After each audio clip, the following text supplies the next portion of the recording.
Salam jumpa saudara dan saudariku terkasih dimanapun berada. Semoga kita semua dalam keadaan baik dan sehat. Dan semoga Tuhan yang Maha Baik selalu dan senantiasa menyertai kita. Saudara-saudari, sesi ini saya beri judul, Yesus tidak mengajarkan kita berdoa pakai teriak-teriak. Inilah judul yang mau kita lihat dalam sesi ini. Saudara-saudari, saya membayangkan begini. Seandainya agama-agama di dunia ini cara berdoanya pakai teriak-teriak, maka dunia ini pasti kacau. Demikian juga kita di Indonesia ada 6 agama. Kalau 6 agama ini cara berdoanya juga pakai teriak-teriak sepanjang hari, maka Indonesia pasti akan kacau. Kenapa kacau? Semua akan memperebutkan waktu untuk berdoa. Semua pasti akan memperebutkan waktu untuk berdoa. Karena apa? Semuanya pakai teriak. Tidak ada yang berdoa dalam hati atau secara hening, tapi semuanya pakai teriak-teriak. Maka pasti akan terjadi perebutan waktu.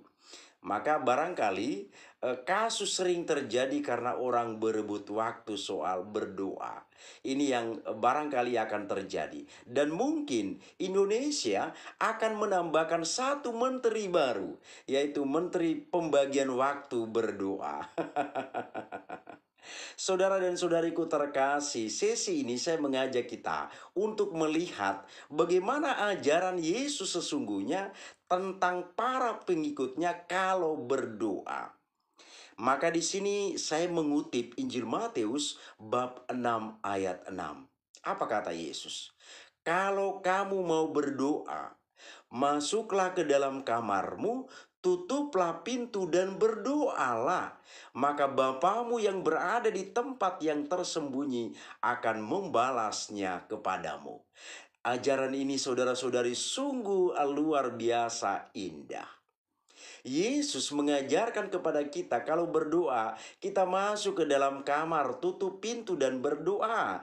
Artinya apa? Doa itu disampaikan dalam keheningan, bukan teriak-teriak.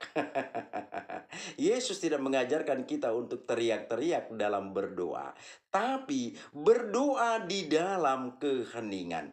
Maka saudara-saudariku terkasih, ajaran Yesus ini tidak akan pernah kita temukan dimanapun itu.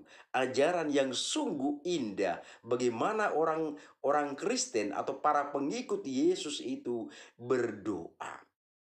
Saudara dan saudariku terkasih, kita patut bersyukur sebagai orang Kristen kalau kita berdoa kita tidak menggunakan pengeras suara yang membuat orang lain yang ada di sekitar itu menjadi terganggu. Pengeras suara itu perlu, bukannya tidak perlu. Perlu sekali, itu penting pengeras suara itu. Di dalam gereja pengeras suara itu ada. Ada. Tapi pengeras suara itu dipakai untuk orang-orang atau kebutuhan orang-orang yang ada di dalam gereja itu. Jadi tujuannya apa? Supaya ketika pemimpin dalam hal ini, misalnya kalau kita lihat dalam gereja Katolik, pastor, ketika pastor menyampaikan khotbah atau seorang pendeta dalam hal ini menyampaikan khotbah, umat yang ada di dalam gereja itu bisa mendengarkan dengan baik dan jelas. Hanya sebatas ini, hanya sebatas ini. Jadi pengeras suara yang ada di dalam gereja bukan untuk dipertontonkan kepada orang-orang yang ada di sekitar gereja. Karena apa? Pada saat itu kita yang berdoa. Orang yang ada di sekitar bangunan gereja, mereka tidak berdoa, tidak ikut ambil bagian dalam hal atau pada saat kita melakukan doa itu. Maka patutlah kita bersyukur bahwa gereja walaupun memiliki pengeras suara, tujuannya hanya untuk kebutuhan orang-orang yang ada di dalam gereja itu. Jadi gereja itu tidak diminta untuk memasang pengeras suara yang hingga akhirnya bunyinya menggelegar di mana-mana dan mengganggu orang-orang yang ada di sekitar. Ingat saudara-saudari, Anda berdoa sebagai seorang Kristen, berdoa itu tujuan kepada Allahmu, kepada Tuhanmu. tidak mengajak orang-orang yang ada di sekitar atau mengganggu orang-orang yang ada di sekitar itu. Karena agama orang itu berbeda dengan Anda. Ini harus dipahami, disadari dengan baik. Maka pengeras suara yang ada di dalam gereja itu ya memang berfungsi untuk membantu. Dalam hal ini ketika sesuatu disampaikan di dalam gereja, itu bisa didengarkan oleh seluruh umat yang ada di dalam gereja itu. Maka sebagai orang Kristen, kita patut bersyukur dalam hal ini. Karena kita walaupun memiliki pengeras suara, tapi pengeras suara itu tidak bersifat mengganggu orang lain. Saudara dan saudariku terkasih, jangan gara-gara kita berdoa orang terganggu. Kalau berdoa dan orang terganggu, maka ini harus direfleksikan, dipikirkan dengan baik. Kita berdoa tapi orang terganggu, ini tidak benar. Ini tidak benar. Kita berdoa, ya berdoa untuk kebutuhan kita, hubungan kita dengan Sang Pencipta, dengan Tuhan. Kita tidak menyangkut pautkan dengan orang-orang yang ada di sekitar kita. Saudara-saudariku terkasih, kembali kepada ajaran Yesus tadi. Kalau kamu mau berdoa, masuklah ke dalam kamarmu, tutuplah pintu dan berdoalah di sana. Inilah ajaran yang sungguh luar biasa. Kenapa Yesus mengatakan demikian? Karena sebelum kita berdoa itu Allah sudah tahu. Allah itu maha tahu. Allah tahu akan segalanya. Jadi kita tidak perlu menggunakan pengeras suara sampai menggelegar di mana-mana untuk menyampaikan doa kita. Allah maha tahu. Sebelum kita berdoa saja Allah sudah tahu. Jadi kita tidak perlu harus menggunakan pengeras suara yang begitu besar hingga mengganggu orang-orang yang ada di sekitar kita. Dan parahnya lagi, kita tidak merasa pula ya, merasa bahwa orang yang ada di sekitar itu terganggu. Ini parah, parah. Kita tidak menyadari dan kita tidak berpikir bahwa orang yang ada di sekitar itu pasti terganggu. Kalau kita sampai tidak berpikir, ini berarti ini sesuatu yang dikategorikan sebagai sudah parah lah, ini sudah parah. Maka saudara-saudariku terkasih, Allah sudah tahu apa yang Anda mau sampaikan. Jadi kita tidak perlu harus menggunakan pengeras suara yang begitu besar dalam hal kita berdoa. Karena apa? Tadi sudah saya katakan, sebelum kita sampaikan pun doa kita, Allah itu sudah tahu. Ini luar biasa iman dalam gereja. Kemudian saudara-saudari, kita manusia ini kan kita ciptaan Tuhan. Kita ciptaan Sang Pencipta. Maka tadi saya katakan, kalau kita sebagai ciptaannya, tentu Dia tahu, Dia memahami kita, mengerti kita dengan baik.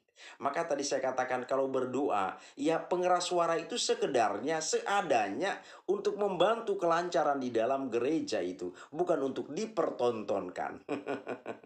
Bukan untuk dipertontonkan. Kemudian saudara-saudari, dalam ajaran iman gereja, Allah itu begitu dekat dengan kita. Allah itu sungguh dekat dengan manusia. Maka kita tidak perlu menggunakan pengeras suara sampai meneriak atau berteriak-teriak. Seolah-olah Allah itu pekak, tidak mendengarkan doa-doa kita. Maka kita harus menggunakan pengeras suara yang menggelegar. Allah itu dekat dengan manusia. Pengeras suara itu hanya berfungsi untuk memperlancar kegiatan di dalam gereja. Maka saya berpesan kepada saudara-saudariku umat beriman Kristiani dimanapun berada, kalau menggunakan sound system yang ada di dalam gereja, ya untuk kebutuhan di dalam gereja. Jangan sempat sound system atau pengeras suara yang ada di dalam gereja itu akhirnya mengganggu orang-orang yang ada di sekitar Anda. Itu berarti kita mau berdoa, tapi kita sudah mengganggu orang lain. Berarti doa kita itu ya, kitalah yang berpikir. Kitalah yang tahu. Karena fungsi pengeras suara itu hanya sebatas memperlancar segala sesuatu yang ada di dalam gereja. Maka saudara dan saudariku terkasih, Pesan saya kepada kita, jangan kita berlomba-lomba memasang alat pengeras suara di dalam gereja. Jangan kita berlomba-lomba. Siapa yang bunyinya paling besar? Ini tidak benar lagi. Ini tidak benar lagi. Jadi alat pengeras suara itu hanya sebagai sarana bantu untuk kita dan bukan untuk dipertontonkan. Iman itu bukan untuk dipamer-pamerkan. Agama bukan untuk dipamer-pamerkan. Kita berdoa dengan menggunakan pengeras suara yang begitu besar, seolah-olah kita mau pamer kepada dunia bahwa kitalah yang paling benar. Ini tidak benar, saudara-saudari. Kita menggunakan pengeras suara itu hanya sebagai sarana bantu, bukan untuk kita pamer-pamerkan kepada orang lain, hingga orang lain yang berbeda keyakinan dengan kita merasa terganggu. Jadi iman atau agama bukan sesuatu yang mau dipamer-pamerkan kepada orang lain. Saya sebagai seorang beriman Katolik, yaitu urusan iman saya kepada Tuhan. Saya tidak bisa mengajak orang lain, kamu harus menjadi Katolik juga ya, atau kamu harus mengerti saya pada saat saya berdoa. Ini tidak benar. Ini tidak benar. Urusan iman, urusan agama, itu adalah urusan personal kita dengan Sang Pencipta.